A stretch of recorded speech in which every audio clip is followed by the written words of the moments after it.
Welcome, welcome, welcome to the 6th episode of the American System podcast, 19th Century American System podcast.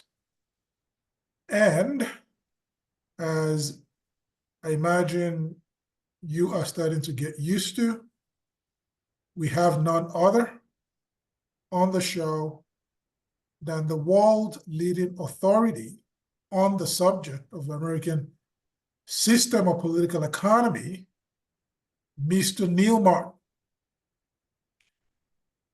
Well, as usual, this promises to be one heck of a show. Who else does Neil have for us but one of those giants that you've never heard of? That's the mystery here. One of those giants of 19th century political economy, George B. Curtis. You've heard about Henry C. Carey. You've heard about John Lord Hayes. You've heard about Ezra Seaman. The list goes on and on and on. These are individuals who wrote 19th century history by waging a massive intellectual battle, massive political battle against the proponents of what at the time was the dominant school of political economy on the planet, the British system of political economy. And what Neil has done is just beyond heartwarming, because he is bringing this movement to life for us. So today you have George B. Curtis. Neil calls him the best economic historian of his time. That's the case that Neil is going to be making today. Two-part, as usual. I'm going to start with an introduction. Neil will cover the first part, take probably a good 20 minutes or so. We'll take a brief break, and then Neil will continue making the case for why George B. Curtis is the best historian of his time. While we're doing that, though, here's what I'm going to do. I'm going to just give you a quick taste of who George Curtis is. Born in New York in 1852, died in 1920, George B. Curtis is an economic historian and an economist, an honorary member of the American Protective Tariff League. You need to get a better understanding of what that tariff league was all about and the role it played in the emergence of the United States as the most powerful industrial economy on the planet by the end of the 19th century. He attacked, or him, along with members of the Protective Tariff League, attacked and refuted the Cobden School of British Free Trade. In 1896, George B. Curtis wrote Protection and Prosperity. President William McKinley, who unfortunately was assassinated by the British, giving us one of the most rabid American imperialists of all time, Theodore Roosevelt. McKinley, Thomas Brackett Reed, wrote introductions to George B. Curtis's book, Protection and Prosperity. The two level chapters in this book are the one on Germany and the economic discussion. The last book George Curtis wrote, The Industrial Development of Nations, a work that has too many angles for us to be able to cover individually. 3-volume book. Neil asserts that this book places George B. Curtis as the best economic historian of his time. His work has not been surpassed. He even mapped out the American system of political economy for both the Americas and Europe. Wrote 3 pamphlets. One is Woodrow Wilson, Free Trader. Abraham Lincoln, Protectionist. This was commissioned by the American Protective Tariff League. And the third book is The Financial Problem, a Gold Standard or International Agreement. Neil asserts it's impossible to discuss European and American history without economic history. Economic history, if it does not advocate the nation state, what it does is it advocates British free trade. Through George B. Curtis' economic discussion chapter, through his economic discussion chapter, we see Curtis detailing what protectionism accomplishes as opposed to what the British system represents, and how the British system is opposed to the sovereign nation state. Judge B. Curtis makes a compelling case, which I'm sure Neil will dive into in his presentation. What system will limit the powers of government and of mankind? What system will say it is artificial to give mankind a higher standard of living? What would say domestic industries being supplanted by foreign competition and then being wiped off the face of the earth is divine? Who will say that? What system will give you the best market for the world market? We can only conclude that the British system is against the sovereign nation state. So in conclusion, and as I hand it over to Neil, George B. Curtis's economic history tends to overshadow his economics, but his contribution to both deserves accolade. If you go through his Protection and Prosperity, he introduces us to some protectionists and provides us with stories, extracts of speeches that these individuals gave, or some of their writings.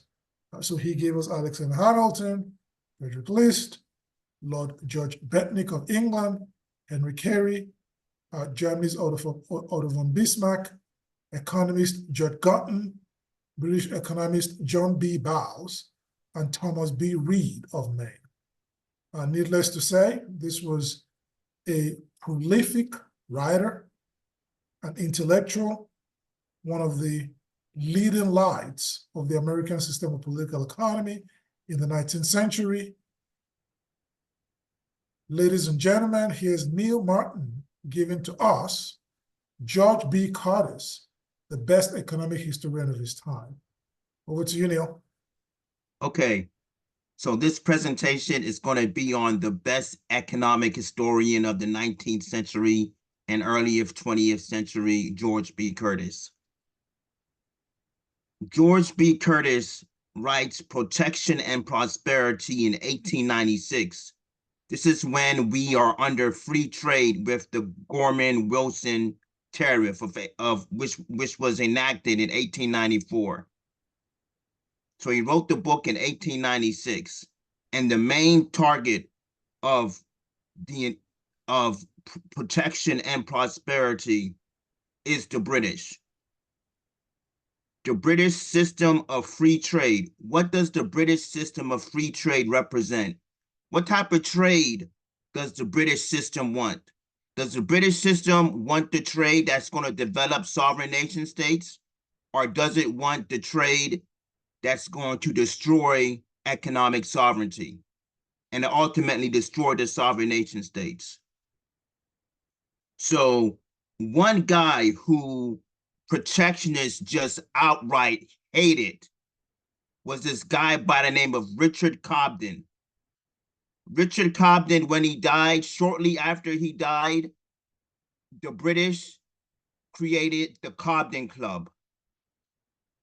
But going back to Richard Cobden, he's most famously known for having the Corn Laws, otherwise known as the Grain Laws, repealed in England, which allowed for the British to become the workshop of the world even more by telling countries in Europe and the United States of America do not manufacture, just send agricultural stuff, foodstuffs, and raw materials to us. We will be the sole manufacturer. That's a monopoly. That is not going to create economic sovereignty throughout the world. So let's hear how evil Richard Cobden was. America is once more the theater upon which nations are contending for mastery. It is not, however, a struggle for conquest in which the victor will acquire territorial dominion. The fight is for commercial supremacy, and the battle will be won by the cheapest. That cheapness, and not the cannon or the sword, is the weapon through which alone we possess and can hope to defend our extended commerce. If one walks out of reading that quote and seeing nothing wrong with what Richard Cobden has just said, they are part of Team Satan. They are part of the British Empire. What Richard Cobden is saying is that the American home market is up for grabs. We are not going to go to war against the United States of America. We're going to go to economic warfare tactics to defeat the United States of America and end her economic sovereignty. So if you take a look at what type of trade does the British want, the British want a type of trade that's not going to develop nations. Is that fair? Is that divine law? Is that going to increase the potential relative population density of a nation? Or is that going to create an army of non-consumers? Is it going to create a nation that is not independent? The United States of America was formed as a republic. Alexander Hamilton wanted to get rid of the deficiencies that the government had. And one of those deficiencies was it did not have the power to regulate commerce. You are not going to be a sovereign nation state if you cannot regulate commerce. Richard Cobden is calling for warfare on America. He is calling for the British to extend their external commerce. The British only want to extend foreign commerce. They don't want to engage in a trade where nations will develop their domestic commerce. They are headhunting national sovereignty, right? So ask this question. Okay, so the Richard Cobden is saying they're going to use cheapness in their war to destroy the United States of America. Does cheap labor invest in the future? Is it going to increase consumption? What is it going to do? Is it going to grow British free trade? Or is it going to promote a view of man that says man is created in the image of the creator? Reading that statement by Richard Cobden does not see man as created in the image of his creator. He has no intention to promote the general welfare. And how do I know this, right? Well, Victor, go to the next slide.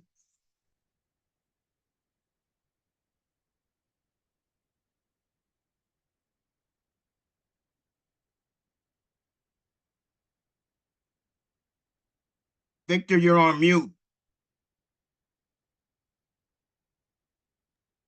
Yeah, that's the next slide. Which slide are you talking about?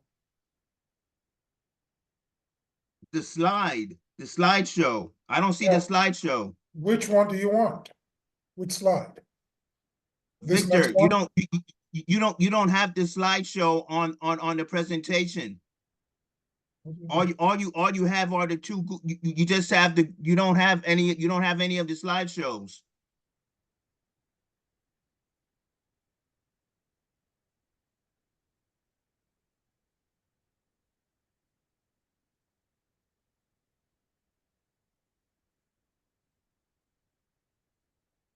Well, maybe you're not looking at the right place because the slide is right on my screen. I didn't see it. What are you looking at? I'm looking at it. I'm looking at it right now, but the past 4 minutes, I didn't see anything. I don't know what to say. I'm looking at it. I'm sharing it again. Okay, I see it right now. Go to the next slideshow. You see it now? Yeah, go to the next one.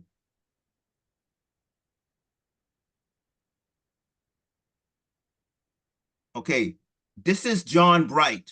John Bright was a free trader who worked alongside of Richard Cobden to destroy economic sovereignty of nations.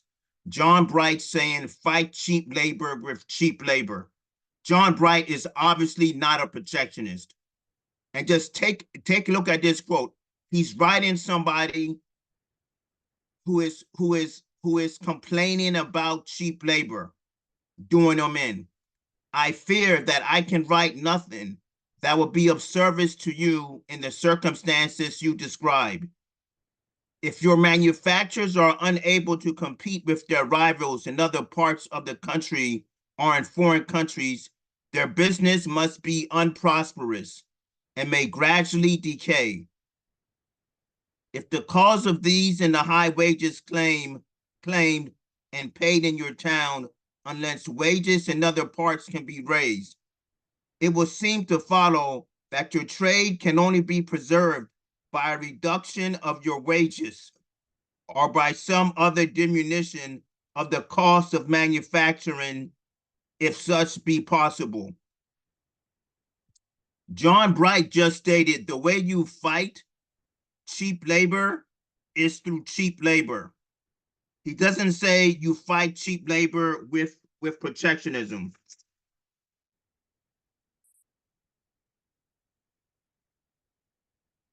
Now, if John Bright is saying that you should fight cheap labor with cheap labor, what are the examples? What are the examples of that actually succeeding? It never succeeded. So here we have a free trader saying, "Oh, reduce your wages." What do you want to do? You want to create an army of non-consumers? An impoverished horde, as John Lord Hayes called it? Henry Carey called it an army of non-consumers. So what does an army of non-consumers do? Do they consume? They don't consume enough. Do they consume enough food? No. Do they consume enough clothing? No. Do they consume enough iron? No. Do they consume enough electricity? No. Do they consume enough water? No. What's their education like? If we talk about the army of non-consumers today, we're going to have to talk about an army of non-consumers not having access to basic economic infrastructure. John Bright and the free traders see nothing wrong with that. There is no call by the British or the United States of America or the neoliberals or the neocons saying that we need to build basic economic infrastructure in the global South. They are not calling for that. They're calling for, we're going to use cheap labor, we're going to invest in these global South countries, and they're going to manufacture for us. But these manufacturing industries are going to be without a machine tool sector. We'll have the machines, right? I've never heard of a British free trader or an American free trader saying that we're going to have technological transfers to the global South. We want the global South to have their own machine tool sector. They are never going to say that. The only thing they're going to say is fight cheap labor with cheap labor. Go to the next slide, Victor.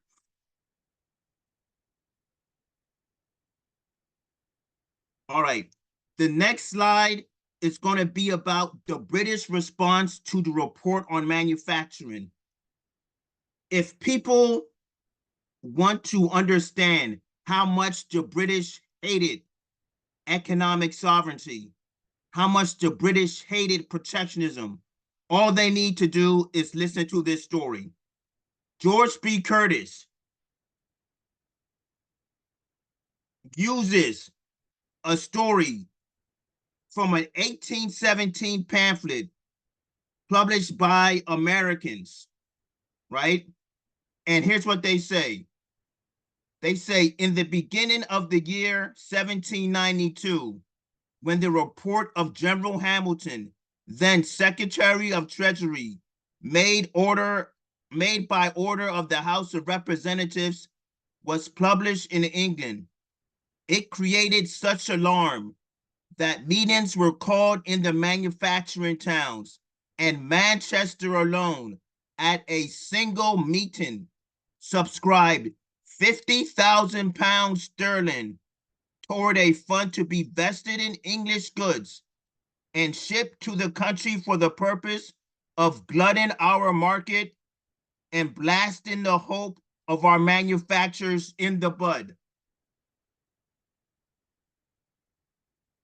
That is the true intent of the British Empire.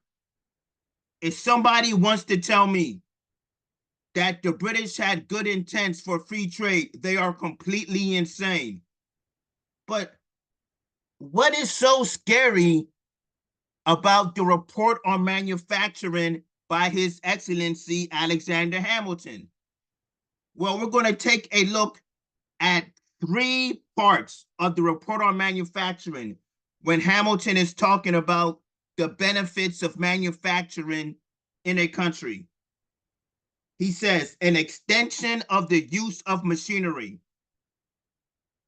Savage countries. When I say savage countries, I mean countries that don't have an agro-industrial economy. Savage countries do not have machinery. If we take a look at sub-Saharan Africa, parts of Ibero-America, parts of Asia, and we see, where do they have machinery? Africa has next to nothing in machinery. And if you want to talk about a machine tool sector, it's even lower, right? The British don't want to see an extension of machinery in third world countries or in countries in general, right?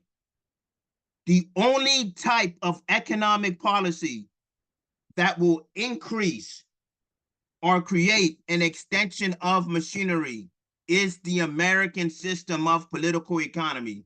It's not free trade. Free trade is not going to do that. Then there's another thing that Hamilton addresses. He says, the furnishing greater scope for the diversity of talents and dispositions which discriminate man from each other. He's talking about building a diversity of employments and having mankind distinguished from one another. The British system of free trade wants to create man as an army of non-consumers, while the report on manufacturing is one of the biggest nightmares that the British has ever had. Then we go on. This is Hamilton again. The creating in some instances a new and securing in all a more certain and steady demand for the surplus produce of the soil. Hamilton is talking about creating a home market for the agriculturalist, right? The American system wants to create a home market for the agriculturalist, for the farmer. The British system says your market is going to be across the Atlantic. You're going to provide raw materials and foodstuffs to Europe and especially England. Of course, they don't tell you that Europe's going to do the same thing too, continental Europe. So we're screwed, right? Next slide, Victor.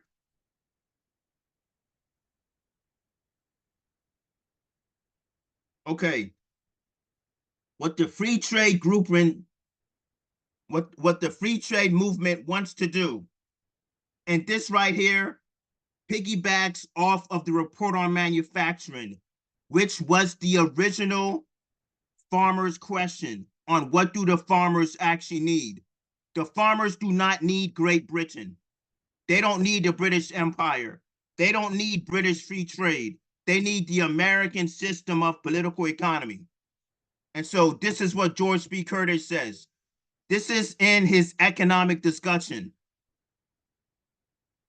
It should be borne in mind that the great purpose of the free trade movement is the destruction of the manufactories of the United States, that foreign manufacturers may step in and monopolize our markets, but the free traders see nothing wrong with that.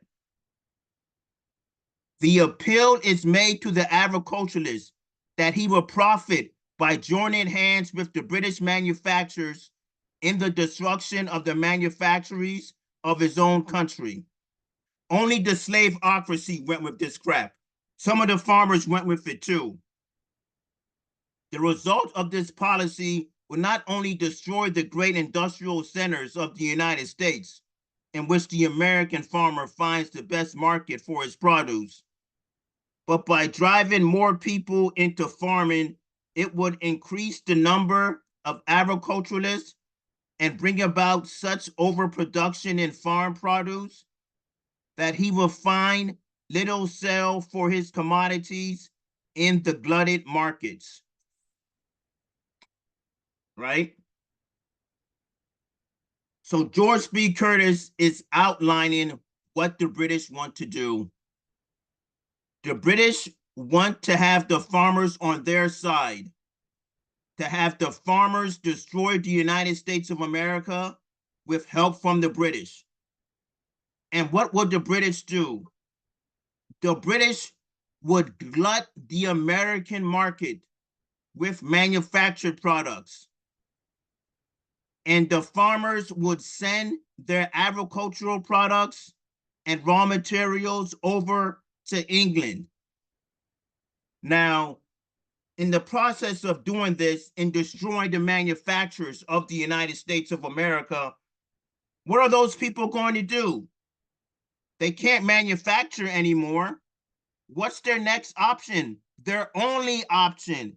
Oh, we're going to become farmers too. So you just increase the farming population by destroying manufacturers. Does that make any sense? That doesn't make any sense. That is completely insane. What the British wanted to do when they wanted to destroy any chances of the United States of America implementing the report on manufacturing, they said, we are going to glut their markets with manufactured products. That didn't work. They had to go after the farmers. They went after the farmers, right? We passed free trade bills like the 1816 tariff, like repealing the 1828 tariff, repealing the 1842 tariff, repealing the Morrill tariff. It created a boom in agriculture. But where was the home market? The British said, no, you don't have a home market. You go overseas. That's where you sell your agricultural products, right? But who else is producing agricultural products? Europe. How is England going to consume agricultural products from the United States of America and agricultural products from Russia and Europe? That doesn't make any sense at all, but that's British free trade. Victor, go on to the next slide.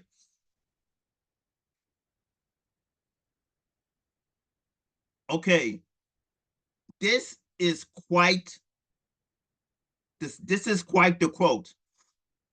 George B. Curtis knows the intent of the British Empire, and he knows what they will do to destroy protectionism in the United States of America. Once again, British free traders are never going to talk about this. They're going to play dumb and act like a liberal. That's what neoliberals do best. They're not going to show you proof.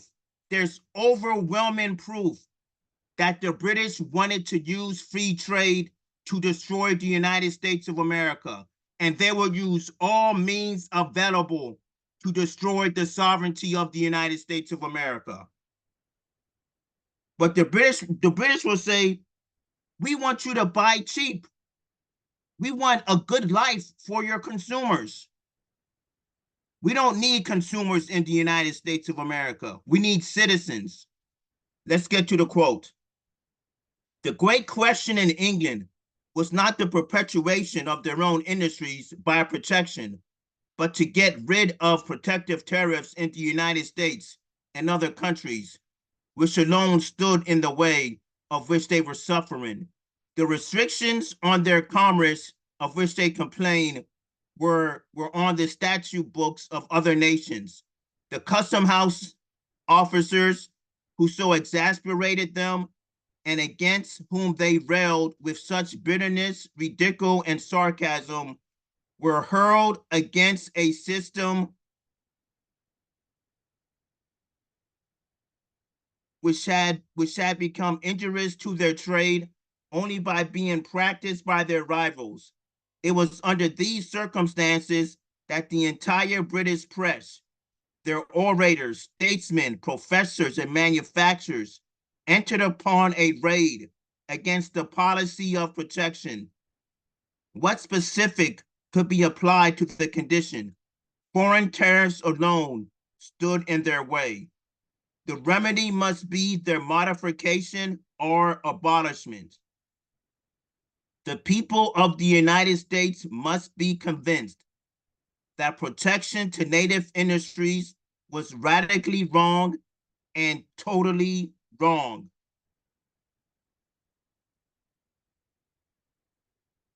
This quote right here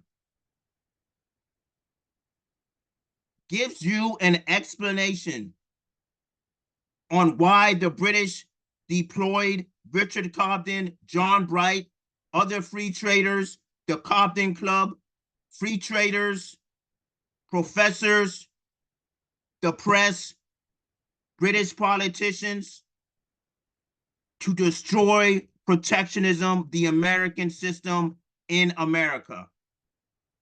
This is political and economic warfare. The worst form of political warfare ever launched in the 19th century was done by the British on how they wanted to destroy protectionism in Europe and destroy protectionism in the United States of America. Look at this. George B. Curtis is saying, the custom house officers who so exasperated them and against whom they railed with such bitterness were collecting duties on English goods imported to other countries. Their invectives, ridicule, and sarcasm were hurled against a system which had become injurious to their trade only by being practiced by their rivals. The British were jealous of the United States of America and Europe practicing protectionism. But the British didn't mind themselves practicing protectionism. The British didn't want other countries practicing protectionism. That was for the British alone to practice. How come free traders don't say that? How come free traders don't say, oh, no, no, no, no, no. They say protectionism is not for no countries. It's for the British. This quote right here says it, that the British want protectionism and every other country is going to have free trade. And why do they want free trade? So that the British can be the workshop of the world. Let a free trader deny that. They cannot deny that. Okay, Victor, we can take a break.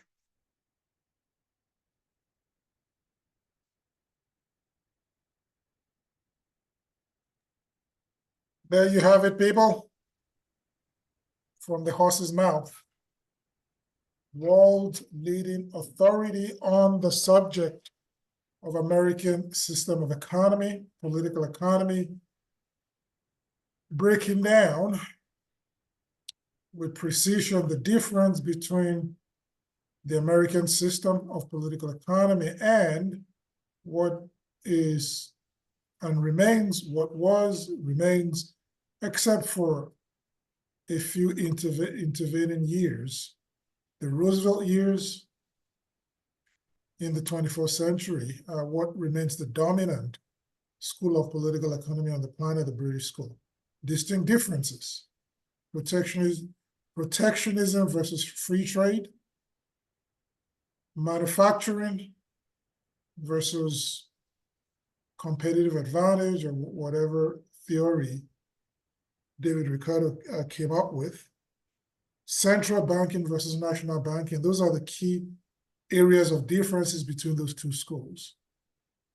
And George B. Curtis represents one of the leading lights, one of the, if you call it, one of the leading apostles, preaching this gospel, 19th century, kept it alive, and we're facing exactly the same battle today. So that is your intermission. Now we're ready to go back to regular programming. So Neil, do you want me to start from the next slide or start from the slide that we just completed? Next slide. See what the next slide holds.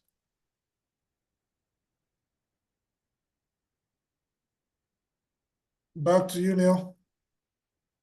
I don't see the slide. Okay, it's coming up. All right. So one of the main jobs of the economic historian is to introduce the reader to other American system people or other protectionists. George B. Curtis does his job in doing this. I could easily give a presentation on the people who George B. Curtis quotes in his books. There is enough material for probably 5 classes. That's how much he has quoted people. Now, the person who he has quoted, the first quote, is Thomas Brackett Reed, American System School of Political Economy. But do not count on Wikipedia to say that Thomas Brackett Reed was a protectionist. To my knowledge, he gave at least 3 speeches on protection. He was the Speaker of the House. How can you not say, if a Speaker of the House, a former Speaker of the House, gives a speech on protectionism, and you're not even going to bother to look at it, and you're just going to say Thomas Brackett Reed, oh, he wanted too much power, he was just a Republican, he was not a protectionist? Baloney. That is bullcrap.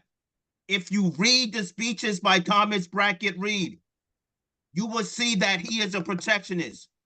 But Wikipedia and these modern free trade historians do not even want to address that. They don't want no one to know that, oh, we can't allow for the public to know that these people were protectionists. So going with Thomas Brackett Reed, who's one of the best protectionists in the 1880s, and he was the best protectionist in the 1890s in the Congress. By far the greatest protectionist in Congress in the 1890s, and Wikipedia and these modern historians who are free traders, British concubines, don't want to cover that. Here's Thomas Brackett Reed. I anticipate what the gentleman is going to say in response to the suggestions of the other gentlemen on his side, that what they need is a more extensive market, that what they need is to go forth to the rest of the universe and obtain a market. And the method they propose is to obtain a market somewhere else by giving up the market that we have here. But we on our side believe in enlarging the market in a different fashion.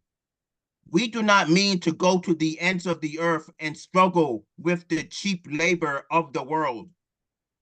What we mean is to elevate the market of this country by giving high wages to the laborers and thereby constituting a market as broad as our production.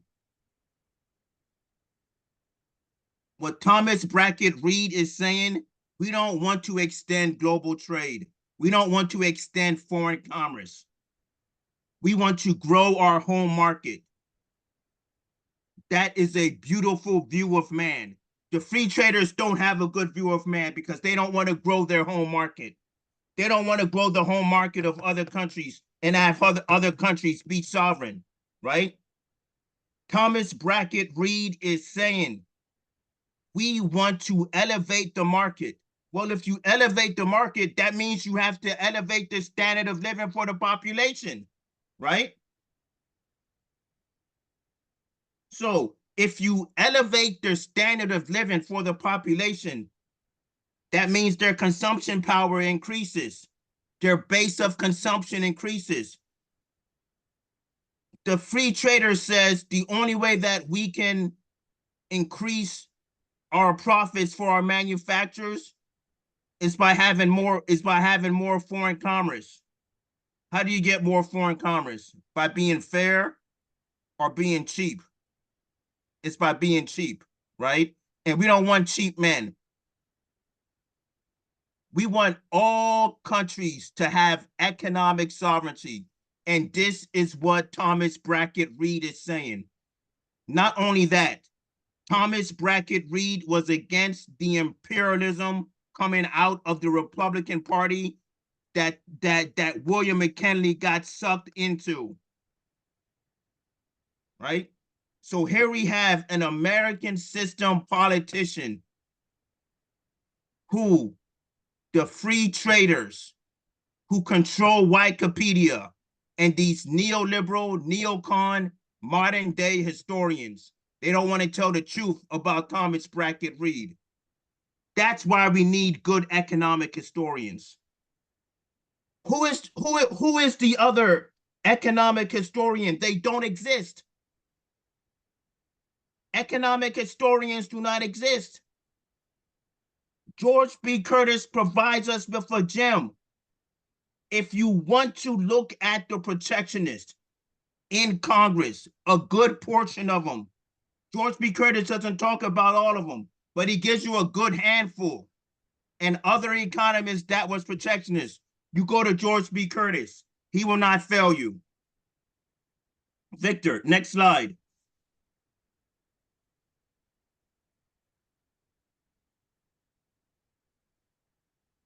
All right.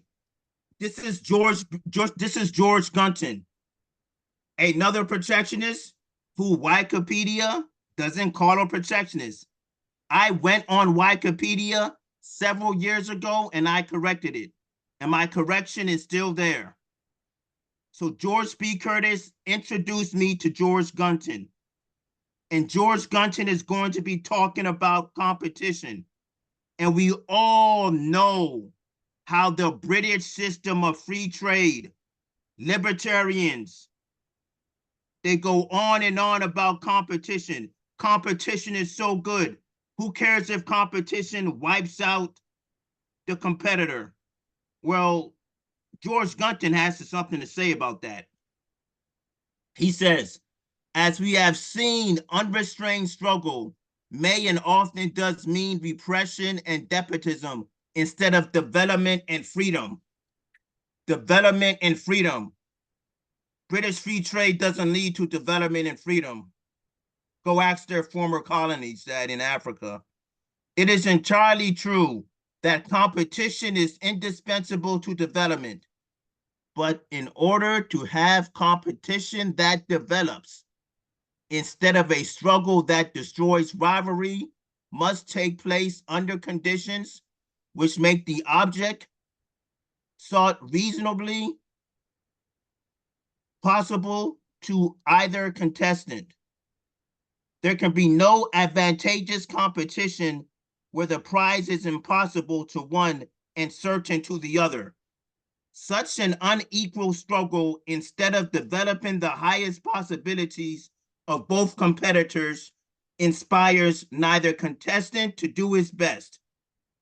To have effective competition, the contest must be of such a character as to compel the winner and inspire the loser to the maximum degree of effort. This can only occur when a contest takes place between approximately equal competing units.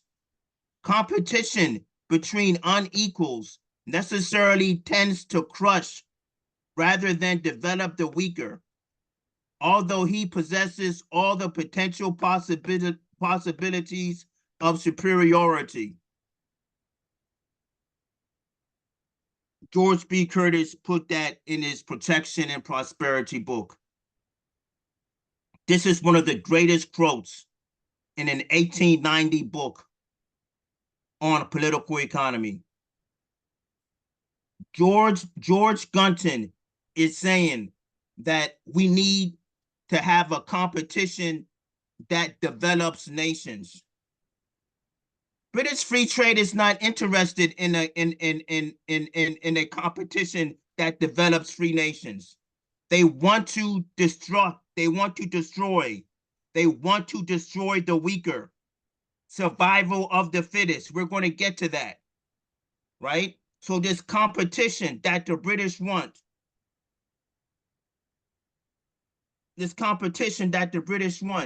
they have, words that they use to justify the competition on why the on what are the why you see the results of the competition. Oh, that's just comparative advantage taking place. That's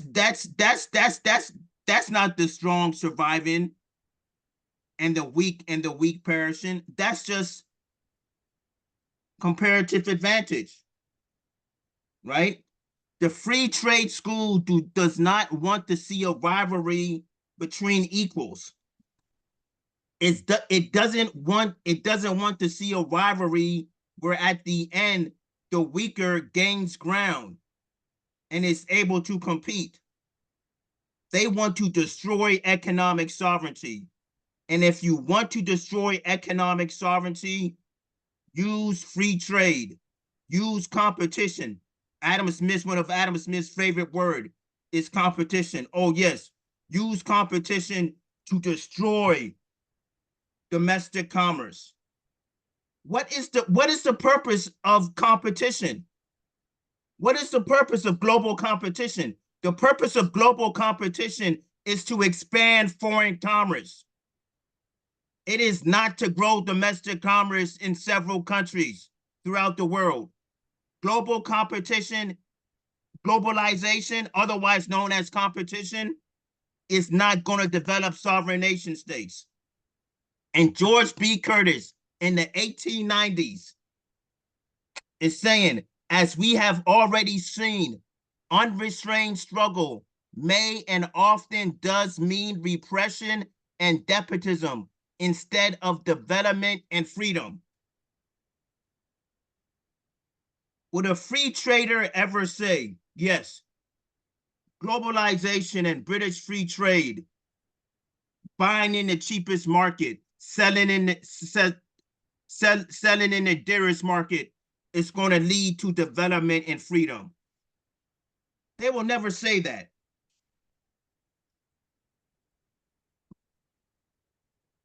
Right? Okay, so let's take a look at buying in the cheapest market. Because when you buy in the cheapest market, you destroy nations, right? You create a competition where there's an unequal and there's a superior, right? When we buy in the cheapest market, the 1816 tariff gave us that. Repealing the 1828 tariff gave us that. Repealing the 1842 tariff gave us that. Giving us the 1857 tariff gave us that. Repealing the McKinley tariff gave us that. Bringing about the 1913 Underwood tariff gave us that. Competition must not ruin the credit of the country, but it did, and free traders do not want to admit this. Henry Carey says in the 1840s, before the tariff of 1842 came into being, the United States of America had no credit. So competition, savage competition. You want savage competition or no credit? You want globalization or do you want domestic markets? You want globalization or do you want domestic commerce? Do you want globalization or do you want domestic industries? Do you want British competition or do you want American system competition that has the win-win-win scenario? All right. So we've introduced Thomas Brackett Reed and George Gunton into the presentation. These people were introduced in the book in the economic discussion part, the last chapter of Protection and Prosperity. Now we're going to have 3 other quotes from George B. Curtis. Victor, the next slide, please. All right. This is going to be George B. Curtis talking about British free trade philosophy. There should be its own class, British free trade philosophy, so people can know how evil the British system is. A careful examination of the scientific phase of the theory of free trade reveals the fact that the law of the survival of the fittest is very far-reaching and is the controlling principle underlying the doctrine. It was a belief in the principle which attracted them to the personal liberty ideas of the French economist, to limit the powers of government simply to the office of preserving order, punishing crime, and enforcing contracts, and leaving man to exercise the largest possible individualism, that he might fight out the battle of life with the least possible restrictions, in order that the strong might survive and the weak perish, was in harmony with their dogmas. Satanism is in harmony with British free trade. Free trade's sole intent is to carry out the philosophy of the physiocrats, otherwise known as the French economists. They want personal liberty. They don't want to promote the general welfare. If someone says they want personal liberty, they don't know the difference between man and an animal. If someone says they want personal liberty, they don't want to increase the base of consumption of the population. If someone says they want personal liberty, they don't want to see LaRouche's 4 economic laws of bringing back Glass-Steagall, a global Glass-Steagall, bringing back the national bank,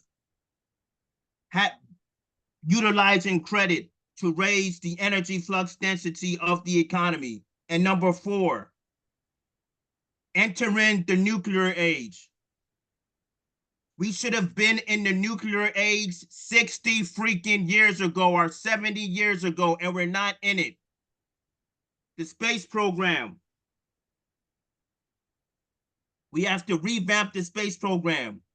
The manned space program needs to lift off. And we need to have a crash program. We need a crash program in fusion power. We have invested more money in renewable energy, savage power, than in fusion power. That shows the commitment to the general welfare that the free traders have. They're nothing but savages. They don't want to develop man, right? And if we just take a look at this, right? A government that just wants to preserve order, punish crime, and enforce contracts, and leave man to be free. Did that create FDR's New Deal? Is that going to implement LaRouche's four economic laws? Is that going to have Xi Jinping going to country, meeting with heads of states, making arrangements for them to join the Belt and Road Initiative? What did the United States of America do when they were offered a chance to join the Belt and Road Initiative? Black by whore Barack Obama said no. What type of government philosophy is Barack Obama following? Is he following the American system or the free trade or British free trade? Hands down, he is following British free trade, such as with every presidential candidate in the United States of America. They're following British free trade. Europe is lost. They are following British free trade. They are following the government. They're following a government philosophy that says limit the powers of government. When you limit the powers of government, you limit mankind. Why would you limit the powers of mankind? If you want to limit the powers of mankind, is that seeing man in the image of the creator, or is that seeing man as a beast? We really have to show how British free trade sees man as a beast. Because if you see man as a beast, you're going to have a horrible government philosophy. And George B. Curtis has a beautiful government philosophy. Next slide, Victor.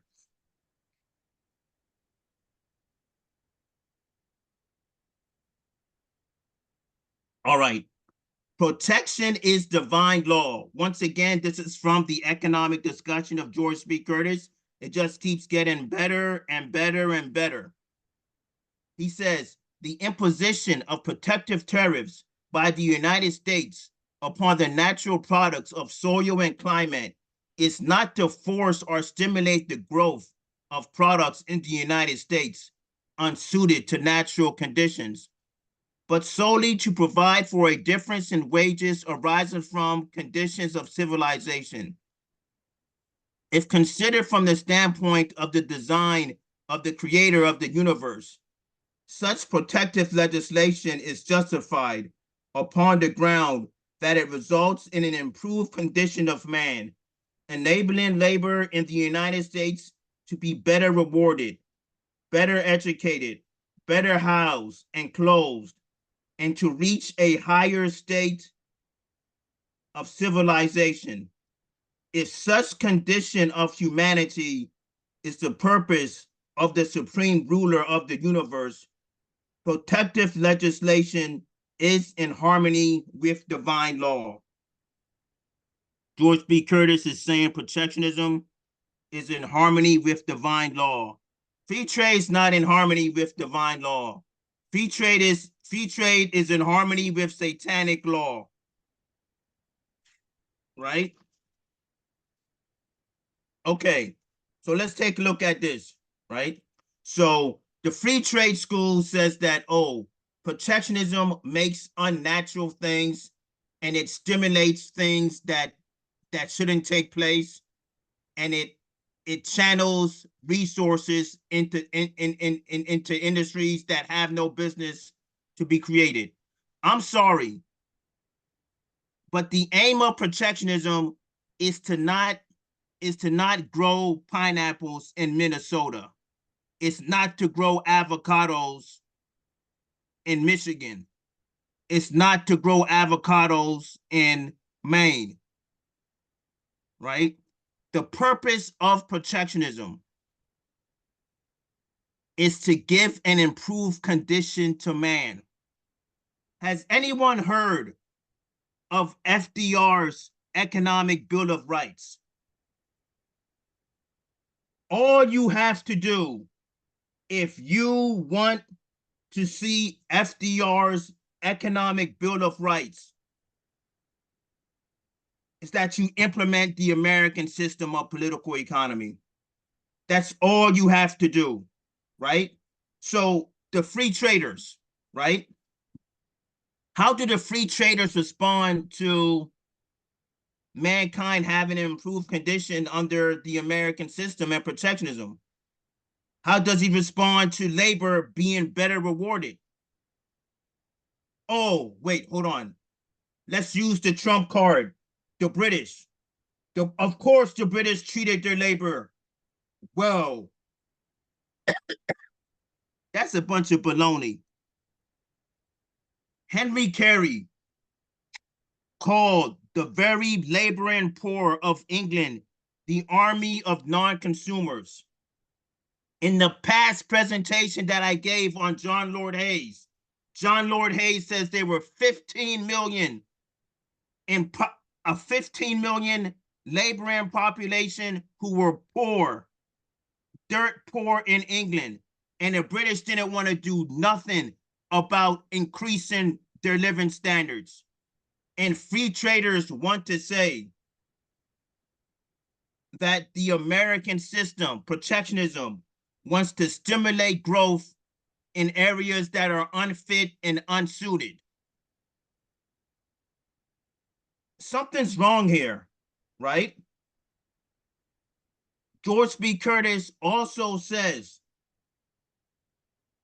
that protectionism has mankind reach a higher state of civilization. Now, it's either going to be two systems. One system is going to increase and have mankind reach a higher state of civilization, and the other is going to have mankind decline and accept that there should be limited government and man has limited powers. It's either going to be the American system or the British system. But satanic historians and free traders, they take that battle out of economics. What they put in economics is that man is a beast, that it's survival of the fittest, that is comparative advantage. That is what Adam Smith talks about, buy in the cheapest market. How is buying in the cheapest market going to raise man to a higher state of civilization? How is buying in the cheapest market going to manifest FDR's Economic Bill of Rights? Did the free traders ever present the population with an Economic Bill of Rights? No. No, they didn't. The American system did that. The American system of political economy is divine law. Free trade is not divine law. If someone wants to tell me that British free trade is divine law, I'm going to say, have you studied economic history? Next slide, Victor.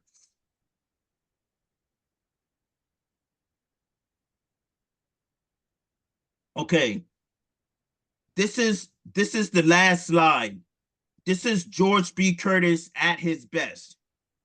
He's talking about what man became and what is his mission.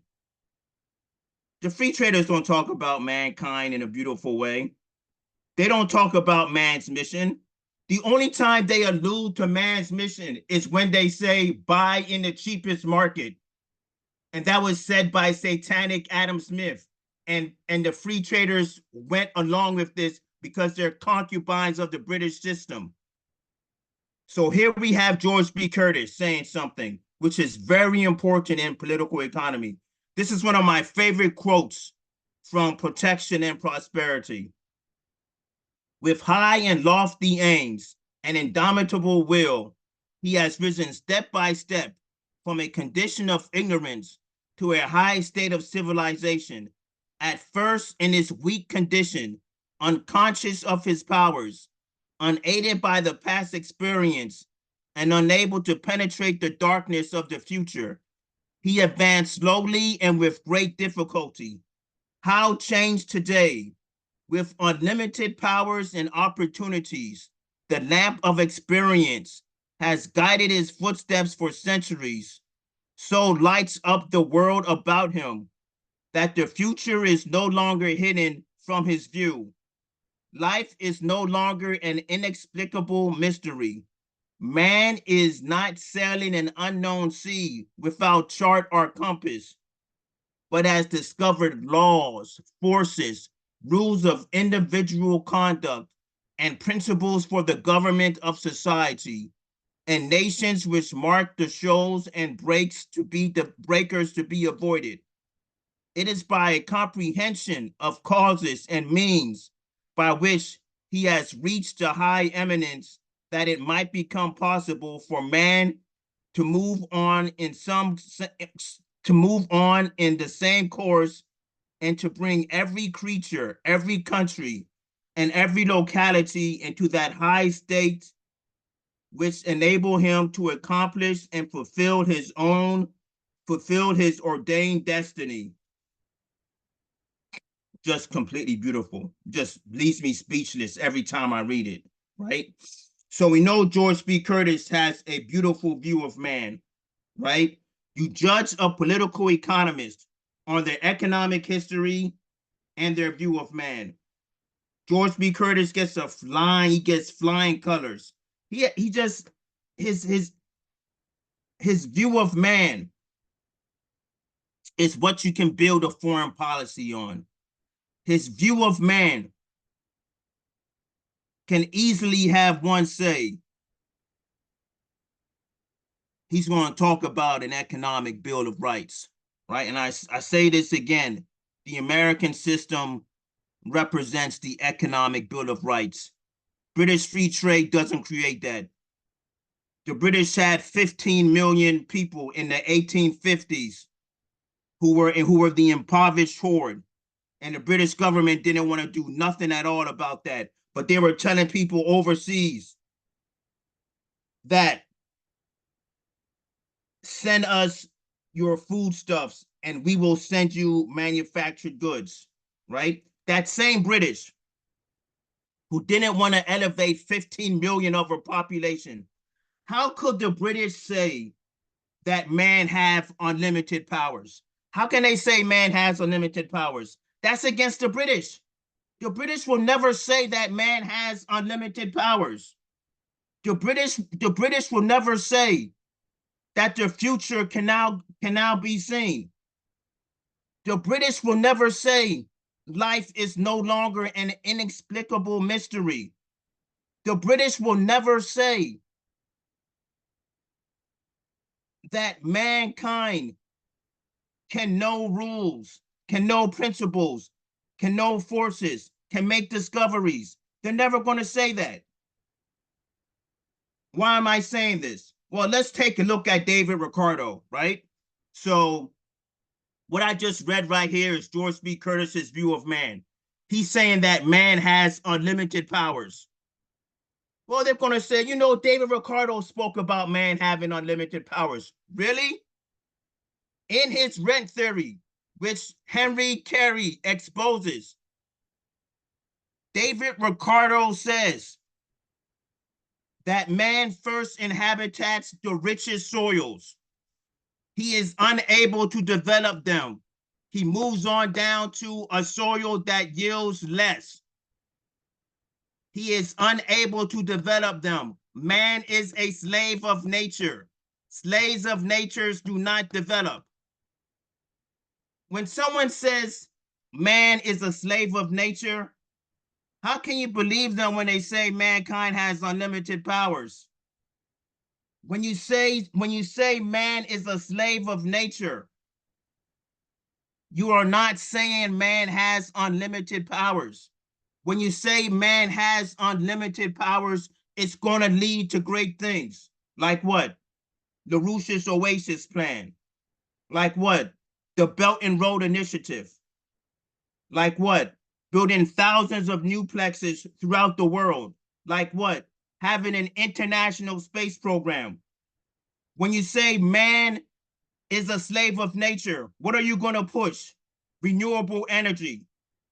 You're going to allow for genocide in Palestine. You're going to allow for the situation in Ukraine to become a world war and possibly thermonuclear war, which we do not want to see. The faction that wants thermonuclear war, the faction that is testing Russia, they're not down with George B. Curtis. They're not down with the American system of political economy.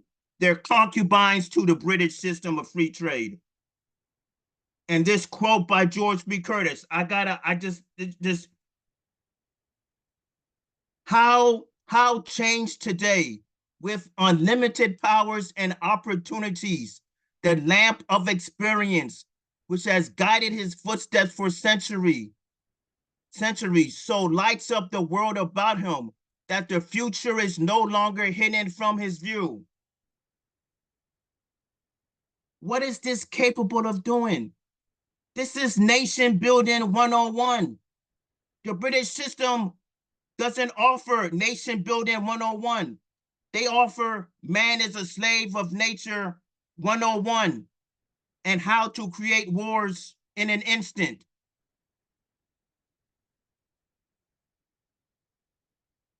This will not be the only George B. Curtis class. I have plenty of material on George B. Curtis, and that's the end.